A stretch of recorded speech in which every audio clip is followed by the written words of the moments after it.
얘기를 합니다. 창세기, 출애굽기, 레위기, 그 다음은 여러분도 얘기를 좀 하세요. 출애굽기, 레위기, 민수기, 신명, 오경, 모세가 기록을 했다는 겁니다. 그런데 놀라운 일은 모세가 창세기를 어떻게 기록을 했는가? 그때 모세는 태어나지도 않았는데, 이것이 이제 신학적인 담론이 되기도 합니다만은, 사람이 꼭 있어야 보고 쓰는 것이 아니고 하나님의 영감을 통해서 그 사람의 마음을 감동을 시켜서 보고 들은 것보다 더 상세하게 하나님이 주시는 이 말씀을 기록을 한 것으로, 모세오경은 모세가 기록한 하나님의 말씀으로 이것은 신화도 아니고 전설도 아니고 지어낸 얘기도 아닌 하나님의 말씀인 것을 믿으시기를 바랍니다. 그리고 이 오경 가운데 신명기는 한마디로 말은 그렇습니다. 신은 새로운 신입니다. 명은 뭐냐고 하면 새로운 명령, 새로운 언약 이런 얘기입니다.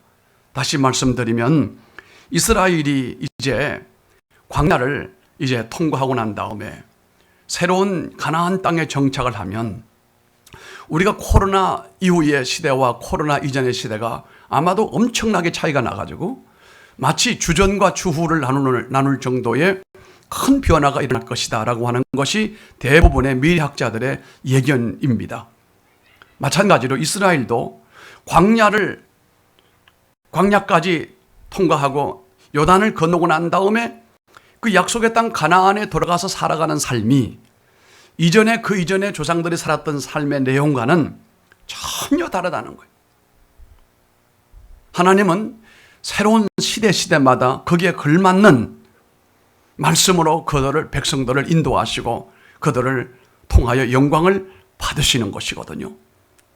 우리가 이제 새로운 곳으로 와서 하나님을 섬기고 있는데, 이 신명기에 오늘 본문의 말씀도 요단을 건너오고 난 다음 이제 이 가나안 땅에는 전부 약속의 백성들만 남았습니다.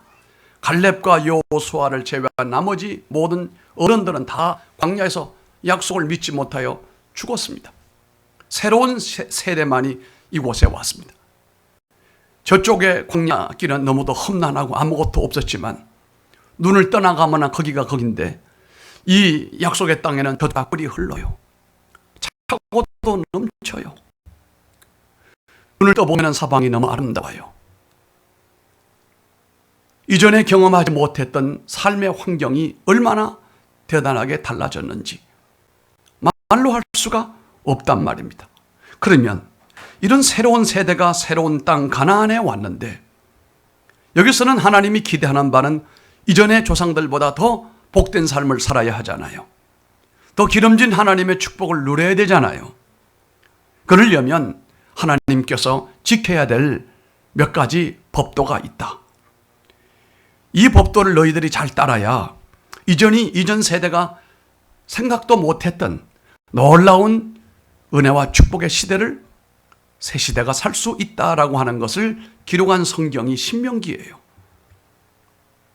특히 본문의 내용 가운데 그들의 가는 길에 그들이 이 말씀대로 살기만 하게 되면 하나님은 이미 준비해 놓으신 놀라운 복이 있음을 말씀하고 있습니다.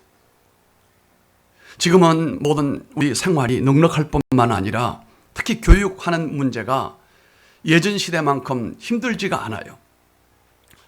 대학에도 보게 되면 처음 들어가는 첫 학기 1학년 때는 장학금 제도가 상당히 인색하지만 그 이다음에는 대부분이 장학금을 다 받아요. 국가 장학금도 있고 여러 단체가 주는 장학금도 있습니다. 우리 종신대학 총동창회도 1년에 상당 많은 장학금을 20명, 30명에게 골라가지고 전달하지요. 아마 보게 되면은 장학금을 받지 않는 학생이 거의 없을 정도로, 예전에는 공부를 잘하면 성적 장학금만 받았는데 그게 얼마나 어려워요. 한 학년에 한 사람이나 두 사람이나. 우리 때는 1등은 전액 장학금, 2등은 50%, 3등은 없음. 지금은 꼴찌를 해도 그건 상관없이 장학금이 제공이 된다는 겁니다. 이러니 부모님들의 수고가 얼마나 많이 가벼워졌겠어요.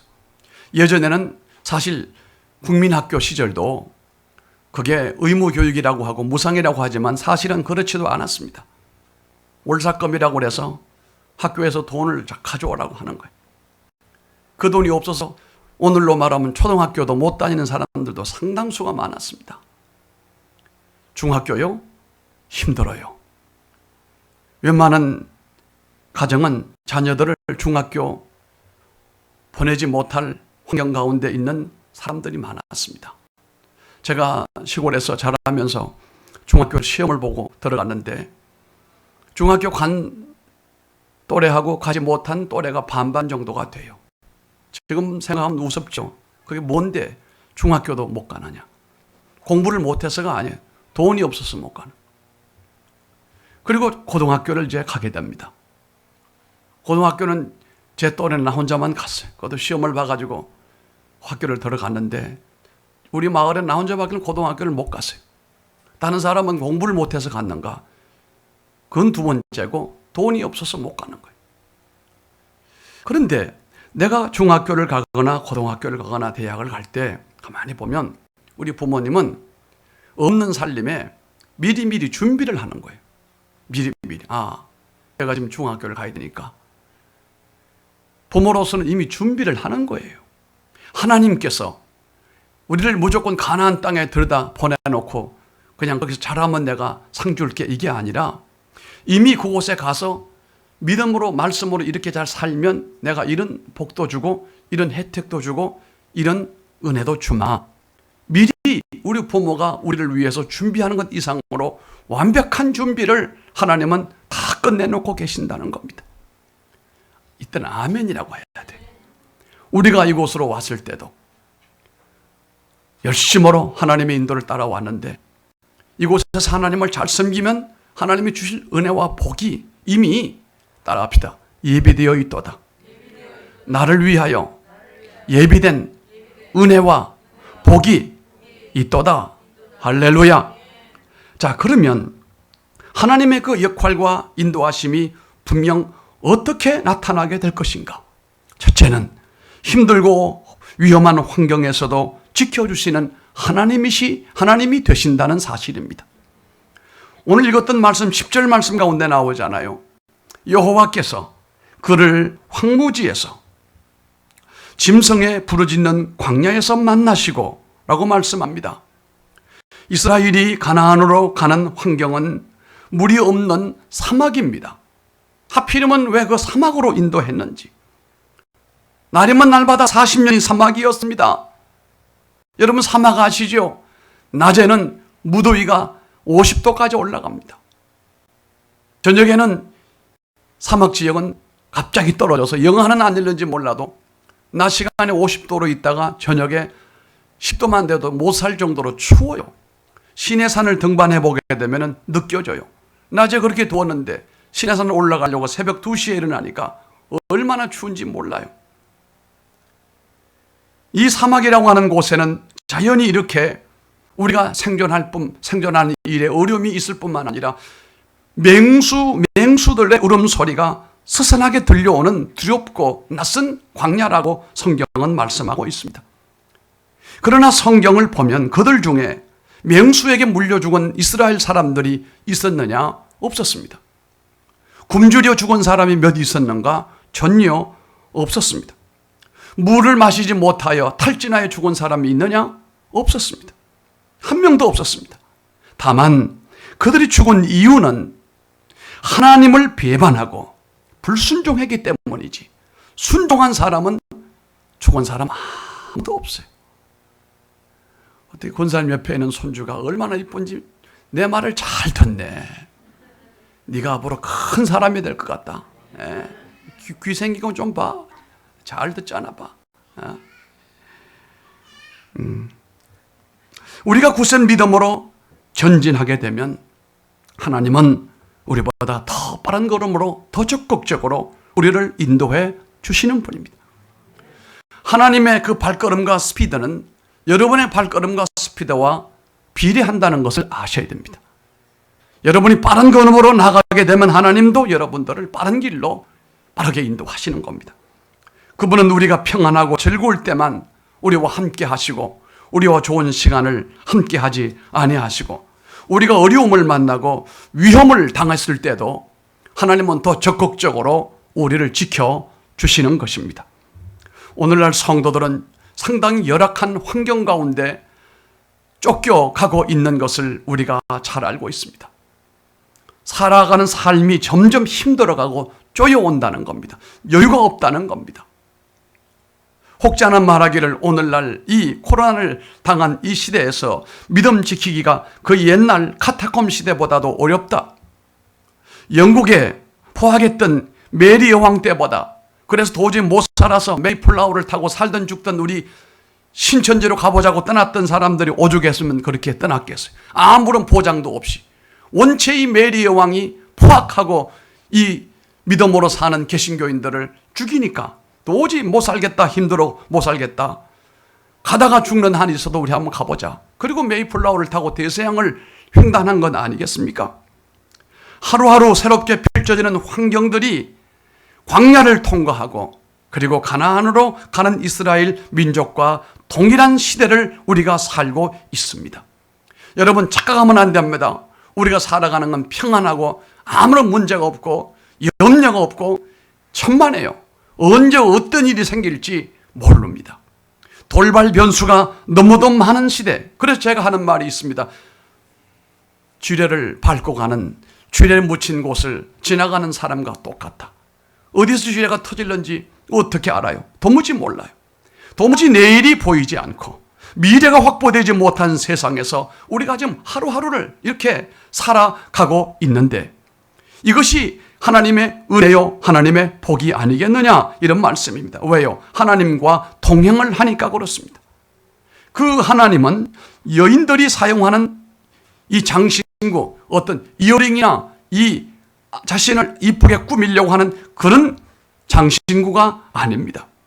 대학에서 학생들이 과목을 선택을 하는데 선택 과목을 선택하는 것처럼 하나님을 그렇게 선택하면 안 됩니다.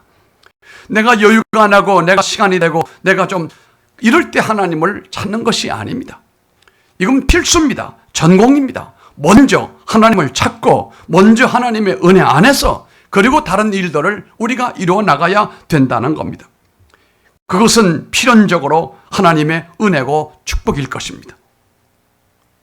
제가 경험한 것은 하나님은 우리 성도가 어려운 환경 속에서도 낙심하지 아니하고 주님을 더욱 의지하며 가까이 모시며 반드시 하나님의 도우심이 있을 줄로 믿고 엎드리는 사람들은요, 그 어려운 환경이 도리어 그를 복되게 만들어주시고 그를 은혜의 세계로 이끌어 가신다는 사실을 저는 보았습니다.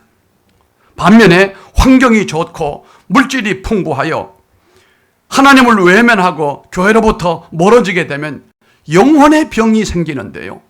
영혼에 생기는 병은 증상을 잘 몰라요.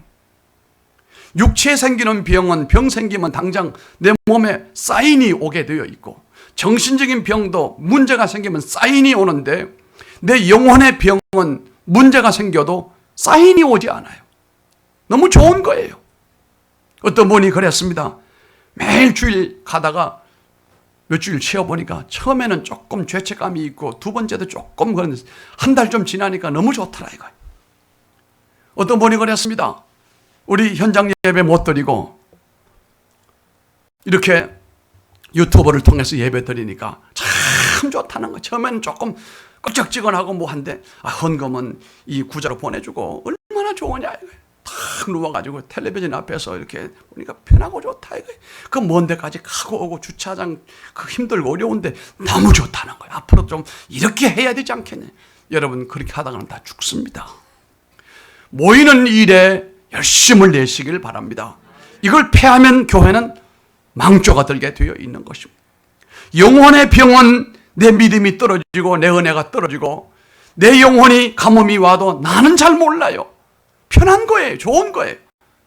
그러나 내 영혼 깊은 곳에서부터 이 생겨난 병은 뭘로 알아볼 수 있냐면요, 하나님의 도움을 받지 못한 것으로 증명이 나타나는 거예요. 그때서 비로소. 하나님이 도와주지 않아요. 어려울 때는, 고통스러울 때는, 믿음으로 살 때는 하나님이 그때마다 길을 여시고 도와주시더니 하나님을 멀리하고 믿음으로 떠나니까 어려움 당해도 하나님의 손이 다가오지 않는 것입니다. 위기의 시대를 당하면 실제적인 어려움보다 대중들의 분위기 속에서 모두가 정신적인 체계가 일탈된 상태로 움직이는 겁니다. 지금이 그렇습니다. 이렇게 되면 마음이 두렵고 불안하며 인간의 취약성을 만나게 되고 한판 요행 심리에 빠지게 되는 것입니다.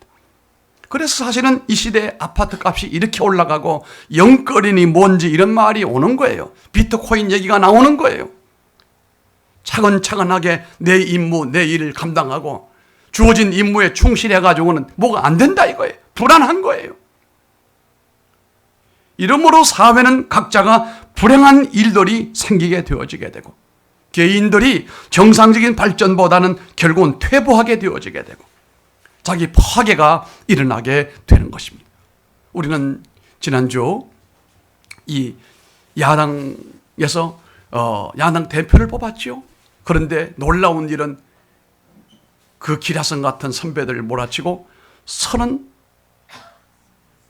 36짜리 초년병 대표가 생겼어요.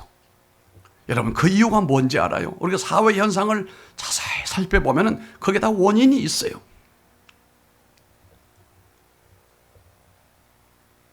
우리 사회에 지금 젊은 사람들은 불안한 거예요. 지금 어떻게 서울의 아파트를 사요? 못 사죠. 어떻게 사요? 10억짜리 그냥 가장 싼 게 10억이랬는데 여러분, 한 달 우리가 생활비 받아가지고 일해가 직장에서 돈 벌어가지고 생활하고 난 다음에 남는 돈이 얼마나 돼요? 그 언제 모아가지고 10억을 만들어요? 아니, 은행 이자 싸니까 한 5억이나 6억이나 7억이나 빌린다 하자 이거예요. 나머지 그건 어떻게 연거를 해가지고 그럼 그 뒤로 이자는 그럼 또 어떻게 하는 것이고 평생토록 그 이자 때문에 인생을 쪼그라들게 하는 것이 아니겠는가. 이러니까 젊은 세대와 이 20, 30대가 등을 돌린 거예요. 배신당한 거예요. 그래서 젊은 지도자를 뽑아보면 좀 어떨까 하는 심리에서 뽑았는데 문제는 그 젊은이가 그 욕구를 다 채워줄 수 있겠는가? 그 니즈들을 공급해 줄 수가 있겠는가? 나는 그것도 염려가 되는 일이 아닐 수가 없다고 보는 것입니다. 우리가 사는 시대는 굉장히 위기의 시대예요. 모두가 정말로 제정신이 아니다고 볼 수가 있는 겁니다. 성도들은 이 시대가 위기의 시대인 것을 알아야 됩니다. 코로나로 인하여 인간관계와 모든 관계가 단절로 이어지잖아요. 뭐라고 그럽니까? 모이면 망하니까 흩어져야 산다. 못 모이게 하잖아요. 다원화로 인한 여러 가지 영적인 위기가 하나님의 교회와 성경을 위협하고 있고 정치적으로 세대 간의 갈등의 위기가 오고 있고 사회 변화에 따른 경제적인 위기가 그 파고가 점점 높아져 가고 있는 때에 세상은 아우성인데 우리 그리스도인들은 과연 이 사실을 위기로 인식을 하고 있는지 우리가 의심스러운 겁니다. 가치거들과 어울려 세상의 염려 근심에 빠져야 되는 것인가? 아니면 깨어있는 성도가 되어 영적인 민감성의 성도가 되어 하나님 앞에 다가서고 기도하는 사람이 되어야 되겠는가라고 하는 것입니다. 분명히 앞에서 말씀드린 것처럼 믿음의 사람들은 광야길을 가더라도 하나님과 함께 걸어가야 됩니다. 이 어려운 위기를 만난다 할지라도 우리가 하나님과 함께 나아가게 되기를 바랍니다. 영적 어두움에 빠져있는 사람들은 그런데 여전히 눈치만 보고 사명도 임무도 잊은 채로 위기 속으로 같이 빠져들어가는 것입니다. 자는 자여 어찌 미녀라고 꾸짖음을 받던 그 선지자에게 그 뱃사람들에게 받은 수모를 그것을 우리가 기억을 해야 되는 것입니다.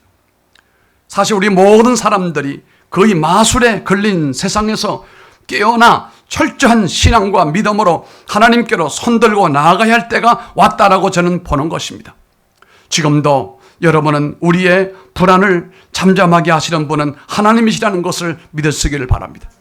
주변에서 일어나는 수많은 위기로부터 구원해 주실 분도 우리 하나님이심을 믿으시길 바랍니다.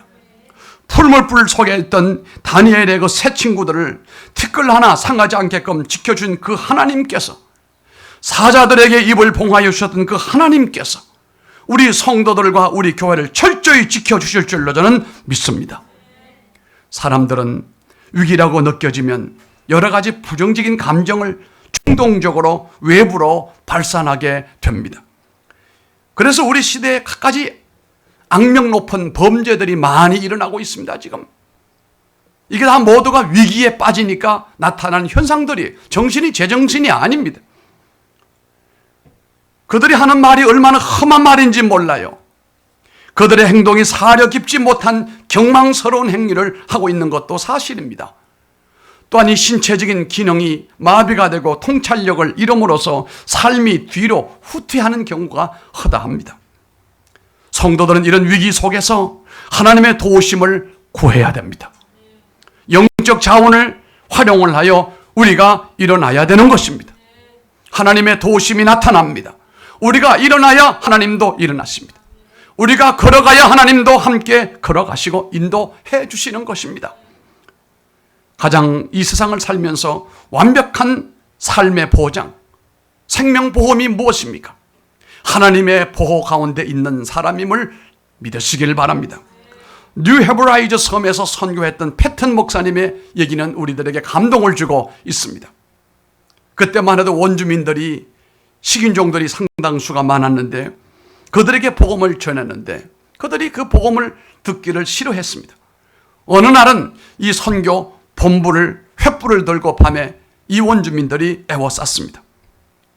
패튼 선교사와 그 가족들을 불을 태우려고 지금 횃불을 들고 죄어오는 가운데 이 패튼 선교사와 가족들은 아무런 방어책이 없었습니다. 거실에 온 가족이 둘러앉아서 무릎을 꿇고 밤새도록 공포의 긴 밤을 하나님의 은혜로 기도하며 지냈습니다. 하나님, 우리를 지켜주세요. 바깥에 저 불쌍한 사람들이 우리를 불러 태우려고 합니다.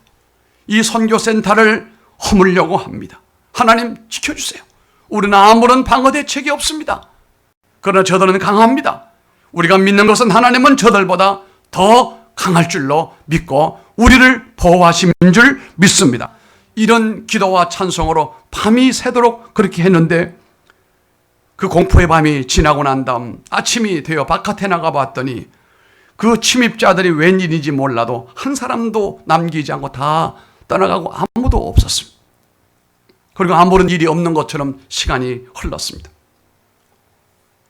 그 일이 있고 난 다음 1년이 지났는데 그 원주민 가운데 한 원주민 추장이 예수를 믿게 됐습니다. 패턴 선교사가 1년 전에 일어났던 도무지 풀리지 않은 수수께 같은 일에 대하여 이 추장에게 입을 열어 물어봤습니다. 무엇 때문에 그때 당신과 당신의 부하들이 우리 집을 애워싸고 횃불을 들고 불을 지르려고 했는데 왜 불을 태우지 않고 그냥 돌아갔습니까? 그랬더니 추장이 깜짝 놀라면서 되묻는 말이 바로 이 말이었습니다. 선교사님과 함께 있던 그 많은 사람은 도무지 누구였습니까? 예? 거기에는 나와 내 아내와 우리 아이들 외에는 아무도 없었는데요? 아니요. 그 추장이 이런 얘기를 합니다. 분명히 그날 선교사님 그 집 바깥에 수백 명의 건장한 사람들이 빛나는 옷을 입고 손에 칼을 빼들고 우리를 향하여 오려면 오라, 오게 되면 그만두지 않겠다, 그렇게 노려보고 있는 것을 보고 우리가 겁이 나가지고 저 사람들이 도무지 어디서 이렇게 건장한 군대가 왔는가, 겁이 나가지고 전부 다 그때 우리가 도망을 갔습니다. 그때 비로소 패턴 선교사가 하나님이 천사를 보내셨구나. 아멘. 하나님이 천사를 보내어 우리를 보호하셨다는 것을 깊이 알게 되어진 것입니다. 이처럼 우리가 하나님의 말씀을 따라가면 어떤 상황, 어떤 위험 가운데 있을지라도 하나님께서는 우리를 지켜주시는 하나님이심을 믿으시길 바랍니다. 두 번째는 그걸 왜 지켜주십니까? 9절이 답을 하고 있습니다. 여호와의 분깃은 자기 백성이라. 이게 무슨 말씀입니까? 분깃이라고 하는 것은 재산이란 말이에요. 여호와의 재산은 자기 누구라? 백성이라. 하나님의 재산의 목록 1호는 우리가 하나님의 재산이에요. 우리 민정 집사님, 좋은 집도 이제 예비가 됐다는데 그것보다는 안고 있는 아들이 이게 재산 목록 1호 아니요? 그래, 그렇죠. 하나님이 산도 바다도 다 아름답지만 재산 목록은 누구라는 겁니까? 내 백성이라. 내 백성이 내 분깃이라. 야곱은 그 택하신 기업이로다 말씀합니다. 우리는 하나님의 택하신 백성이고 그 백성을 사랑하기 때문에 하나님은 우리를 지키신다는 겁니다. 이유 있습니까? 하나님의 사랑받는 사람이 그분의 뜻을 이 땅 위에 이룰 때까지 절대로 떠나지 아니하시고 끝까지 그 일이 이루어질 때까지 함께 하시고 지켜주심을 믿으시면 아멘. 이사야 43장 1절에 말합니다. 너는 두려워 말라. 내가 너를 구속하였고 내가 너를 지명하여 불러나니 너는 내 것이라. 아멘. 49장 15절에는 여인이 어찌 그 젖 먹는 자식을 잊겠으며 자기 태에서 난 아들을 긍휼히 여기지 않겠느냐. 그들은 혹 잊을지라도 나는 너를 잊지 아니할 것이라. 내가 하나님의 은혜로 구원받은 사람이라면 여러분